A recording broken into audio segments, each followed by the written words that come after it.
नमस्कार, आप देख रहे हैं जन उत्तराखंड और मैं हूं आपके साथ भानु दीक्षित। सबसे पहले नजर हेडलाइंस पर।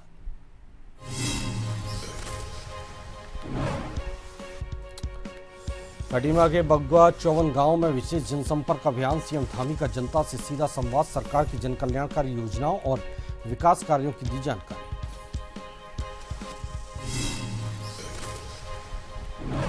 भाजपा महिला मोर्चा की पहली परिचयात्मक बैठक। प्रभारी, सह प्रभारी, जिलाध्यक्ष सहित सैकड़ों कार्यकर्ता होंगी एकजुट।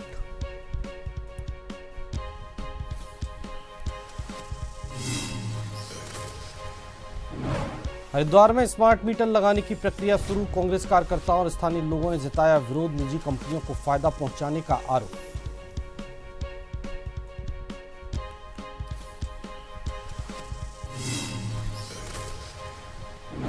विकासनगर क्षेत्र के बैरागीवाला गांव में आपसी विवाद। भाजपा नेता की हत्या, 2 भाई भी गंभीर रूप से घायल।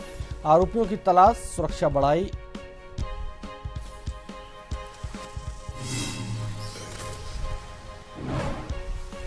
भवाली नीम करौली महाराज स्थापना दिवस के लिए कैंचीधाम पूरी तरह तैयार। प्रशासन और पुलिस ने तैयारियों को दिया अंतिम रूप। पूरे क्षेत्र को 4 सुपर जोन और 14 जोन में बांटा।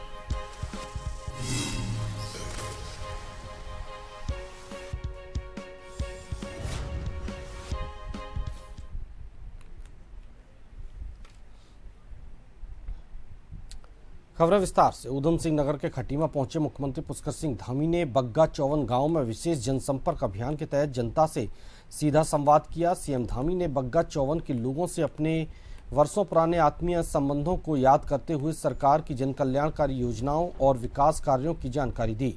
उन्होंने कहा कि खटीमा उनकी कर्मभूमि के साथ साथ जन्मभूमि भी है और उनका मकसद पार्टी की नीतियों को घर घर तक पहुंचाना है।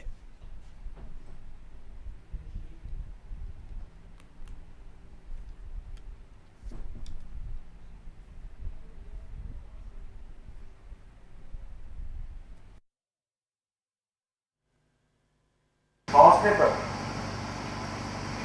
मेरी माताओं बहनों ने तिलक लगाकर मेरा स्वागत किया, मुझे अपना आशीर्वाद दिया। कुछ बहनों ने पुष्प भी फैलाए। युवा नौजवान साथियों ने जोश भरे नारे लगाए और पूरे दिन भर के बाद मैं आज बग्गा पहुंचा हूं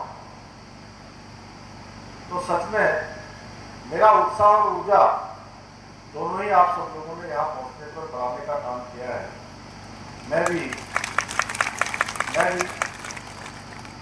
आप सभी का दोनों हाथ जोड़कर आप सबको सर झुकाकर आप सबका स्वागत करता हूं। रुद्रप्रयाग के जखोली स्थित मेदनपुर गांव में खेत बचाओ अभियान के तहत कृषक गोष्ठी और वैज्ञानिक संवाद का आयोजन किया गया। इसमें पहुंचे कृषि एवं प्रभारी मंत्री गणेश जोशी ने किसानों से आधुनिक और प्राकृतिक खेती अपनाने का आह्वान किया। उन्होंने कहा कि स्थानीय मिलेट्स और चौलाई के लड्डुओं को केदारनाथ और बद्रीनाथ धाम में प्रसाद के रूप में तैयार किया जा रहा है, जिससे स्थानीय महिला समूहों को रोजगार मिल रहा है। मंत्री जोशी ने प्रदेश में 50,000 पॉली हाउस लगाने के लक्ष्य की बात कही और अधिकारियों को जिले में रासायनिक उर्वरकों की बिक्री पर कड़ी कार्रवाई के निर्देश दिए। रुद्रप्रयाग के प्रभारी मंत्री गणेश जोशी ने जखोली विकासखंड में आयोजित जनकल्याण शिविर में शिरकत की।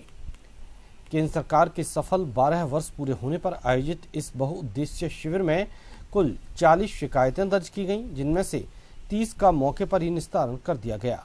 मंत्री गणेश जोशी ने एक पेड़ मां के नाम अभियान के तहत पौधारोपण किया और विभागों के स्टॉलों का निरीक्षण किया। उन्होंने अधिकारियों को अंतिम छोर के व्यक्ति तक योजनाओं का लाभ पहुंचाने और समस्याओं का त्वरित समाधान करने के निर्देश दिए।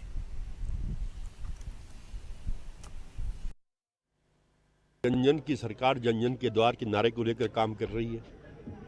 हम जनता के बीच में जाकर उनकी समस्याओं को सुन रहे हैं, उनका निदान वहीं पे कर रहे हैं। और आज इस शिविर में 40 शिकायतें आई हैं, जिसमें 30 का निस्तारण हमने किया है अभी 10 शेष बाकी हैं, क्योंकि ये कार्यक्रम में आगे जाना है। यहाँ के मंत्री जी यहाँ पर है और हमने अधिकारियों को निश्चित किया है कि जिस समय सीमा के अंदर अधिकारियों यहाँ पर जवाब दिए हैं, अगर 15 दिन तो 15 दिन, 2 दिन तो 2 दिन, तो ये सुनिश्चित करें कि जनता की समस्याओं का समाधान हो। अगर कोई अधिकारी ऐसा नहीं कर। देहरादून में भाजपा महिला मोर्चा की पहली परिचयात्मक बैठक का आयोजन आज भाजपा प्रदेश कार्यालय में किया जाएगा। इस बैठक में प्रदेश भर से महिला मोर्चा की पदाधिकारी और कार्यकर्ता शामिल होंगे। कार्यक्रम में महिला मोर्चा के प्रभारी, सह प्रभारी, जिला अध्यक्षों सहित सैकड़ों महिला मोर्चा कार्यकर्ता एकजुट होंगी। बैठक में संगठन को मजबूत करने और आगामी विधानसभा चुनाव 2027 की तैयारियों को लेकर रणनीति पर चर्चा की जाएगी। बैठक के मुख्य अतिथि भाजपा प्रदेश अध्यक्ष महेंद्र भट्ट होंगे। इस दौरान केंद्र और राज्य सरकार की जन कल्याणकारी योजनाओं और उपलब्धियों को आम जनता तक पहुंचाने के लिए महिला मोर्चा की भूमिका पर भी मंथन किया जाएगा। भाजपा महिला मोर्चा आगामी चुनावों को देखते हुए संगठनात्मक गतिविधियों को तेज करने और बूथ स्तर तक अपनी सक्रियता बढ़ाने पर जोर दे रही है।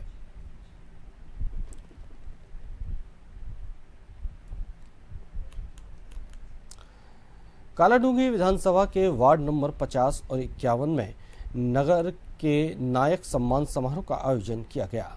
इस कार्यक्रम में देश की रक्षा करने वाले पूर्व सैनिकों, 90% से अधिक अंक लाने वाले मेधावी छात्र छात्राओं और खेल प्रतिभाओं को सम्मानित किया गया। इसके साथ ही समाज सेवा, गौ सेवा, स्वास्थ्य और स्वच्छता के क्षेत्र में उत्कृष्ट कार्य करने वाले कर्मयोगियों को भी एक मंच पर पहचान दी गई। सामाजिक कार्यकर्ता मनोज पाठक ने कहा कि सेवा, शिक्षा और राष्ट्रभक्ति को सम्मान देकर ही समाज का वास्तविक विकास संभव है। वार्ड नंबर 50 और 51 में हल्द्वानी के नगर के नायकों का सम्मान कार्यक्रम था। श्रेष्ठ अनुभूति हुई उन गौ सेवकों को जो घायल अवस्था में गौ माता को छोड़ते हैं, उनको रेस्क्यू करके वो वापस अपने गौशाला में ले जाके उनका इलाज करते हैं। इलाज करने के उपरांत उनका बहुत अच्छे तरीके से लालन पालन करते हैं। ऐसे श्रेष्ठ गौ सेवक, साथ ही भारतीय सेना में जिन्होंने अपना यौवन, तरुणाई इस भारत देश के लिए दिया और गोली खाने के लिए वो तैयार रहे, ऐसे सैनिक जो सेवानिवृत्त होने के बाद समाज का काम कर रहे हैं। ऐसे ही हमारे मुकेश जोशी जी, जो इस वार्ड के सम्मानित सभासद मुकेश बिस जी, जो सभासद भी हैं, और साथ ही वो आशा बहनें, वो आंगनबाड़ी बहनें जो उनकी सहायिकाएं और श्रेष्ठ अपने अपने क्षेत्र में काम करने वाले। तो आज भाजपा महिला मोर्चा की परिचयात्मक बैठक भाजपा मुख्यालय में होगी। इसको लेकर और अधिक जानकारी के लिए हमारे साथ हमारे bureau head SN Pant ji हमारे साथ जुड़े हुए हैं। SN पंत, आज भाजपा महिला मोर्चा की पहली परिचयात्मक बैठक होने जा रही है। इस बैठक का एजेंडा क्या है, उद्देश्य क्या है और कौन कौन इस बैठक से जुड़ेगा?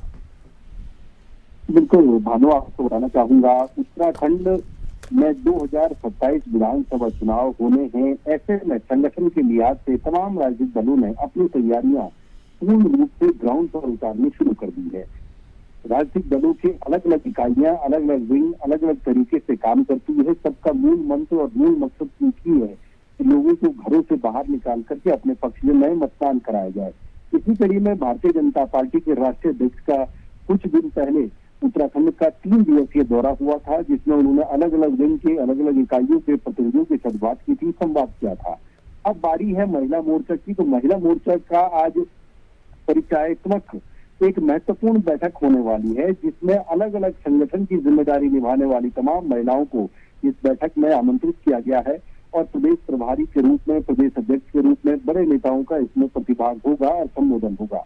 इसके अलावा इन महिलाओं की जो महत्वपूर्ण भागीदारी रहने वाली है, बूथ केंद्र से लेकर के संगठन को मजबूत करने से लेकर के प्रदेश अध्यक्ष की कोर टीम बनाने से लेकर के जिला मोर्चे की या जिलों की इकाइयों को महिला संगठन को डेवलप करने की, उसका नतीजा सिर्फ एक होगा कि जहां भारतीय जनता पार्टी का संगठनात्मक चुनाव के लिहाज से अगर आप देखेंगे तो 23 जिले उत्तराखंड में पड़ते हैं। उन 23 जिलों के 23 प्रभारियों के साथ साथ 23 मोर्चों के लोग इसमें काम करते हैं। महिला इकाई की इसी में से एक है।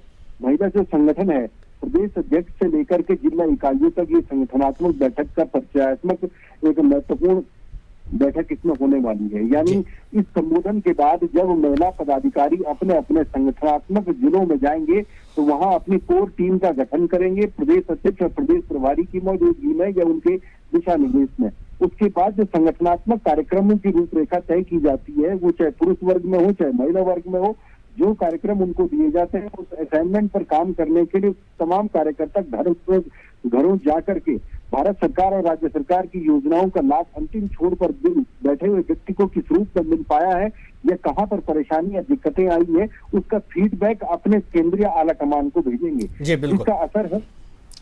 जी बिल्कुल, बहुत बहुत शुक्रिया SN पंजी आपका तमाम जानकारी के लिए।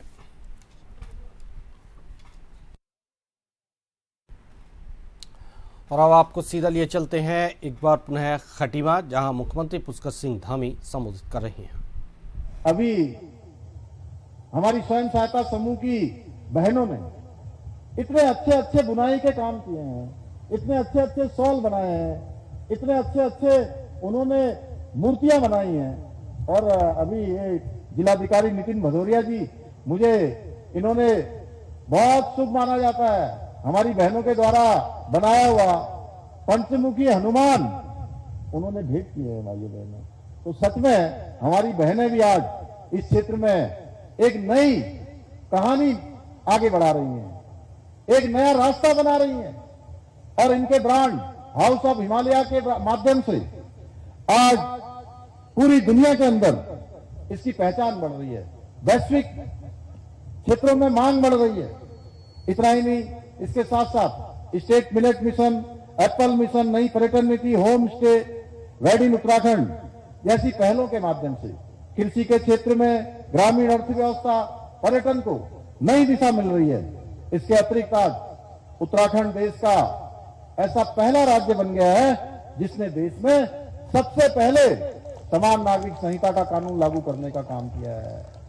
भाइयों बहनों, हमारे कांग्रेस के मित्र उस समय हमारी खिल्ली उड़ा रहे थे जब हम बाबा साहब भीमराव अंबेडकर, जिसका प्रावधान भारत के संविधान के अनुच्छेद 44 में कर गए थे कि देश के सभी राज्यों में, देश के अंदर ऐसी व्यवस्था होनी चाहिए कि सबके लिए, देश में रहने वालों के लिए एक समान कानून लागू होना चाहिए।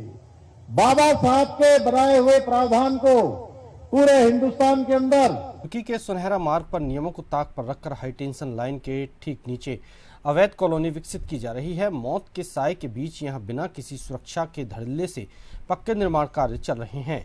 हैरान करने वाली बात यह है कि HRDA से लेआउट पास हुए बिना ही विद्युत विभाग ने यहां ट्रांसफार्मर लगाकर बिजली की सप्लाई भी शुरू कर दी।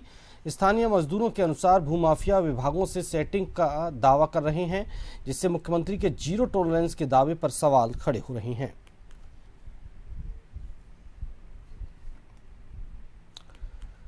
रामनगर के ढिकुली में WWF द्वारा एक दिवसीय इंटर स्टेट कोऑर्डिनेशन मीटिंग का आयोजन किया गया। इस बैठक में उत्तराखंड, उत्तर प्रदेश, हरियाणा, हिमाचल और मध्य प्रदेश के वन विभाग के आला अधिकारियों और विशेषज्ञों ने हिस्सा लिया। 2 सत्रों में आयोजित इस बैठक में मुख्य रूप से मानव वन्य जीव संघर्ष को रोकने, बढ़ती मृत्यु दर, चिंता और वन्य जीवों की सुरक्षा के लिए नई टेक्नोलॉजी के इस्तेमाल पर चर्चा की गई। बैठक में शामिल हुए वन मंत्री सुबोध उनियाल ने 5 राज्यों के साथ मिलकर बेहतर काम करने की बात कही।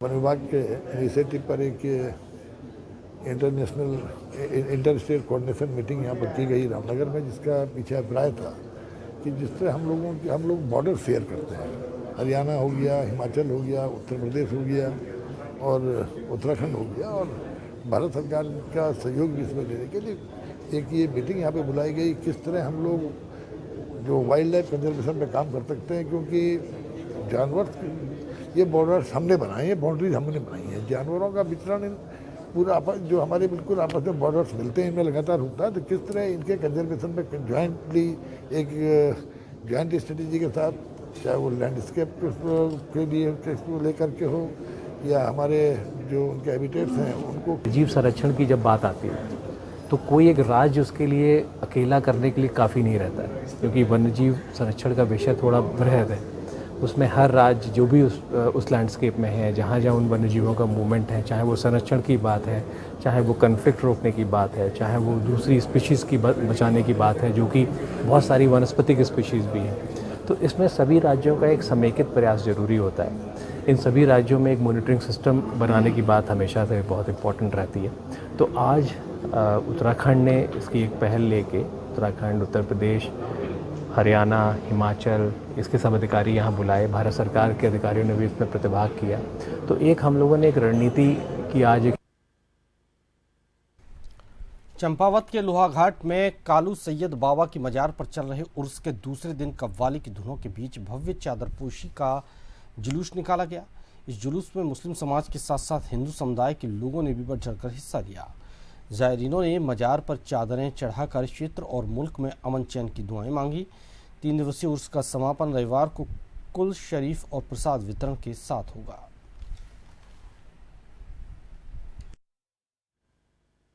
बहुत पुरानी परंपरा है, इसमें बड़ा सौहार्द का भाव छुपा हुआ है और इसमें कोई हिंदू मुस्लिम नहीं है, बराबर के दोनों के ऊपर कृपा है कालू बाबा की। हमारे बुजुर्ग लोग बताते हैं, अब 59 साल के तो हम ही हो गए, लेकिन हमारे बाप दादा भी बताते थे कि पहले यहीं से लेकर बिहार जंगल हुआ करता था। रायकोट और कलीगांव के लोग जब देर में जाते थे, कालू बाबा जो है, सैयद कालू बाबा अपना दर्शन देते, घोड़े में सवार होकर सिर में गमछा बांधे हुए आगे तक छोड़ के आते, तो तुम घबराना नहीं, मैं तुम्हारे साथ हूँ करके। ऐसी एक नहीं 50 बातें हमने सुनी है। तो ये हमारा बहुत बड़ा त्यौहार है, देखा जाए तो इसको किसी एक धर्म से जोड़ के नहीं माना जाना चाहिए, जहाँ तक मेरा विचार है। और विपिन गोरखा जी ने और हमारे सभासद जी ने और हमारे भट्ट जी ने, हमारे जोशी जी ने, जितने भी हमारे ये आए हैं आज लोहाघाट के जो गणमान्य लोग हैं, जो सबकी सुनते हैं, किसी को विपद आती है उसकी सुनते हैं, लेकिन हम लोग आज मुझे पता चला कि हाँ, हम हिंदू मुस्लिम अलग अलग नहीं हैं, हम एक हैं, हम एकजुट हैं। हर साल की तरह इस साल भी हज़रत सैयद कालू बाबा का उर्स शरीफ मनाया गया और यहाँ पर एक बहुत अच्छी बात है कि हिंदू मुस्लिम एकता के तहत हम इस काम को, यानी जो ये उर्स होता है, उसको अंजाम दें। तमाम लोहाघाट वालों को तहे दिल से शुक्रिया भी और उर्स की बहुत बहुत मुबारकबाद। हमारे मुल्क पर अल्लाह ताला पे इसको खूब तरक्की अता फरमाएँ और लोहाघाट के ऊपर भी बहुत अपना फजल करम फरमाए। तमाम युवा या जितने लोग श्री बद्रीनाथ धाम यात्रा के चरम पर पहुंचने के बीच स्थानीय लोगों और व्यापारियों को भरपूर मात्रा में गैस सिलेंडर और ईंधन उपलब्ध कराया जा रहा है। बद्रीनाथ होटल एसोसिएशन के अध्यक्ष राजेश मेहता ने कहा कि शुरुआत में ईंधन संकट की आशंकाओं को लेकर भय का माहौल था, लेकिन सरकार के प्रयासों से पेट्रोल, डीजल और गैस की कोई कमी नहीं होने दी गई।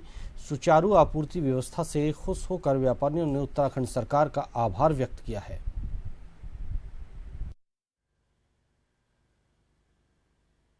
इस वर्ष की जो 2026 की यात्रा रही, वो मूलतः जो है हमारे गैस सिलेंडर और डीजल की आपूर्ति से संबंधित यात्रा थी, क्योंकि विश्व संकट था और विश्व संकट को देखते हुए ऐसा लग रहा था कि यात्रा में जो है बहुत दिक्कतें आएंगी। लेकिन हमारे जो है भारत सरकार ने और उत्तराखंड सरकार की एक बहुत अच्छी पहल रही चारों धामों पे। 4 धाम पे कोई भी किसी प्रकार का भी कोई संकट नहीं आया और सब लोगों को बहुत इजीली, जो कि पहले से भी ज़्यादा इजीली मिला होगा, और सब लोगों को गैस यहाँ पे सिलेंडर की कोई कमी नहीं आई है, डीजल और पेट्रोल की कोई कमी नहीं आई है। बहुत अच्छी ढंग से यात्रा चली है और इस साल जो है रिकॉर्ड तोड़ यात्री बद्रीनाथ और केदारनाथ, गंगोत्री, यमुनोत्री चारों धाम में आए। रुद्रप्रयाग के जिलाधिकारी विशाल मिश्रा ने मानसून सीजन के दौरान होने वाले हादसों को रोकने के लिए एक बड़ा फैसला लिया है। जिले में अब सभी ट्रैकर्स के लिए उचित अनुमति और पंजीकरण कराना अनिवार्य कर दिया गया है। डीएम ने कहा कि बिना पंजीकरण के किसी को भी ट्रैकिंग की अनुमति नहीं होगी। जो भी ट्रैक जनपद रुद्रप्रयाग में है, सभी के लिए और स्पेशली वासुकी ताल के लिए ये वन विभाग को निर्देशित भी किया गया है कि यदि कोई व्यक्ति वहां पर जाता है बिना अनुमति के तो उसके विरुद्ध कार्रवाई की जाए। और आपदा के दृष्टिगत, मानसून सीजन के दृष्टिगत वन विभाग को निर्देशित किया गया है कि वे एहतियातन बरतें लोगों को ट्रैक पे भेजने के लिए, क्योंकि अक्सर मौसम ख़राब हो जाता है और लोग उसमें फंस जाते हैं। ऐसी परिस्थिति में हमें जो यात्रियों की और ट्रैकर्स की जो सुरक्षा है उसको सर्वोच्च प्राथमिकता देनी चाहिए। हरिद्वार में सोमवती अमावस्या स्नान पर्व को सुरक्षित संपन्न कराने के लिए जिला प्रशासन और पुलिस ने कमर कस ली है। डीएम मयूर दीक्षित और एसएसपी नवनीत सिंह ने सुरक्षा बलों को विस्तृत ब्रीफिंग दी। सुरक्षा के लिहाज से पूरे मेला क्षेत्र को 6 सुपर जोन, 16 जोन और 46 सेक्टरों में बांटा गया है। वीकेंड पर भीड़ की संभावना को देखते हुए जल पुलिस और बीडीडीएस टीम सहित कड़े सुरक्षा इंतजाम किए गए हैं।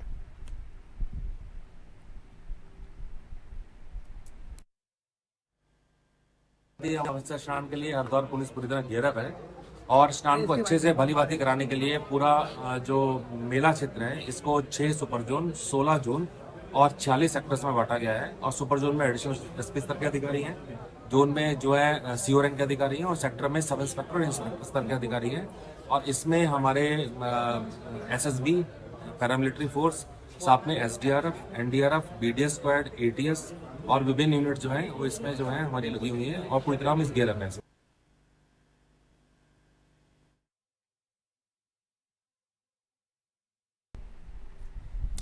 हरिद्वार में स्मार्ट मीटर लगाने की प्रक्रिया शुरू होते ही इसका विरोध तेज हो गया है। कांग्रेस कार्यकर्ताओं, स्थानीय लोगों ने सरकार की इस योजना के खिलाफ जोरदार पैदल मार्च निकाला। प्रदर्शनकारियों का आरोप है कि सरकार जनता की राय लिए बिना निजी कंपनियों को फायदा पहुंचाने के लिए इसे लागू कर रही है, जिससे उपभोक्ताओं पर अतिरिक्त आर्थिक बोझ बढ़ेगा। कांग्रेस नेताओं ने मांगे न माने जाने पर आंदोलन और तेज करने की चेतावनी दी कि अपने अधिकारों का हनन न होने दें। ये सरकार आपको लूटने का योजना बना रही है। अडानी को लाभ देने के लिए स्मार्ट मीटर को ला रही है। हम कहते हैं इस हरिद्वार को स्मार्ट मीटर नहीं चाहिए, इस हरिद्वार को चाहिए स्मार्ट अस्पताल, इस हरिद्वार को चाहिए स्मार्ट स्कूल, इस हरिद्वार को चाहिए स्मार्ट कॉलेजेस। आज उस पर बहस नहीं होती, उस पर बात नहीं होती। केवल और केवल अडानी को लाभ पहुँचाने के लिए सारी सरकार, सारा तंत्र लगा हुआ है। हमारा कहना साफ है, आप सारा तंत्र लगाइए, सारा विभाग लगाइए, पुलिस प्रशासन लगाइए। हमारे अंदर जितनी ताकत होगी हम आपकी ऐसी जन विरोधी योजनाओं को अमल पर नहीं। देहरादून के विकासनगर क्षेत्र के बैरागी वाला गांव में आपसी विवाद में भाजपा नेता की हत्या कर दी गई। इस घटना में उनके 2 भाई भी गंभीर रूप से घायल हो गए, जिन्हें अस्पताल में भर्ती करवाया गया। वारदात के बाद इलाके में तनाव फैल गया और विभिन्न संगठनों ने आरोपियों की गिरफ्तारी को लेकर प्रदर्शन किया। पुलिस ने आरोपियों की तलाश शुरू कर गाँव में सुरक्षा बढ़ा दी है। देर से पूछ रहे क्या मामला है, सबको पता है। जिहादी मानसिकता के लोगों ने कम से कम 15-20 लड़कों ने इकट्ठा होकर के हमारे जो भगत जी है उनके बेटे को मार दिया है और हथौड़ों से मारा है। और उसके साथ में उसके 2 भाई और हैं जो अभी लेमन में आखिरी सांस ले रहे हैं। क्या पता वो जिएंगे या मरेंगे। इस तरह की मानसिकता से हम चुप बैठेंगे? हम चुप बैठेंगे? हम भी या तो मरेंगे या मारेंगे, हम चुप बैठने वाले नहीं है। इस तरह की मानसिकता का कोई भी व्यक्ति होगा वो बर्दाश्त नहीं किया जाएगा, बिल्कुल नहीं किया जाएगा। नहीं देखी, बहुत बुरा हुआ, नहीं होना चाहिए। और मैं कोई समाज की बात नहीं कर रही, समाज का भी लड़का हो, अगर उसने ऐसा करा तो उसको करना चाहिए, उसको तुरंत डिसीजन लेना चाहिए। किसी की जान लेना ऐसे बड़ी सोचने की बात है। हाँ, किसी बात की कोई नाराजगी थी, मारपीट होनी चाहिए, उसी हद तक होनी चाहिए, पर किसी की जान नहीं लेनी चाहिए। बहुत बुरा हुआ। भगवत जी हमारे चाचा, उनके साथ ये कुछ नहीं था मामला, ये रंजिश शुरू से उनके साथ ये पहले से वो करते आए। कौन लोग थे जिन्होंने मारा? मरने वाला कौन था? ये वो था विनोद भाई हमारा जी, और उनके फादर का नाम है भागवत जी, और बल्कि 2 भाई भी उनके भी वो भी सीरियस ही हैं। वो भी सीरियस हैं? हाँ जी। भवाली नीम करोली महाराज स्थापना दिवस के लिए कैंचीधाम पूरी तरह तैयार है। प्रशासन और पुलिस ने तैयारियों को अंतिम रूप देते हुए रूट पर ट्रैफिक प्लान लागू कर दिया है। स्थापना दिवस के लिए पूरे क्षेत्र को 4 सुपर जोन और 14 जोन में बांटा गया है। सुरक्षा व्यवस्था का जायजा लेने पहुंची आईजी निवेदिता कुकरेती और एसएसपी डॉक्टर मंजुनाथ टीसी ने पुलिस अधिकारियों को ड्यूटी के दौरान पूरी तरह चौकस रहने के निर्देश दिए हैं। जो अपाहिज है, मतलब हैंडीकैप टाइप है या बहुत ही ज़्यादा एल्डरली है, जिनको सांस लेने में दिक्कत होगी, उन्हीं लोगों का कुछ और प्रबंधन हम करने का व्यवस्था कर रहे हैं। Probably we are going for e rickshaws type 4 गाड़ियों को शुरू कर रहे हैं, but we will inform it later. अभी तक थोड़ा सा ये है कि everybody can walk 500 metres. Full handicap है तो हम पुलिस की गाड़ियों में ही ला रहे हैं, टोटल हैंडीकैप है तो अभी तक ऐसा स्थिति नहीं है। अगर बहुत ही सीनियर एंड एक्सट्रीमली इल बोलते हैं ना, उन लोगों के लिए कुछ और व्यवस्था है। नैनीताल के भवाली कैंची धाम में पुलिसकर्मियों पर छेड़खानी करने का गंभीर आरोप लगा है। इस घटना से नाराज स्थानीय लोगों ने देर रात एकत्र होकर हंगामा किया और पुलिस प्रशासन के खिलाफ जमकर नारेबाजी की। नीम करोली बाबा स्थापना दिवस मेले से ठीक पहले आई इस शिकायत के बाद क्षेत्र में भारी आक्रोश है। हालांकि मामले की गंभीरता को देखते हुए उच्च अधिकारियों ने जांच के निर्देश दे दिए हैं।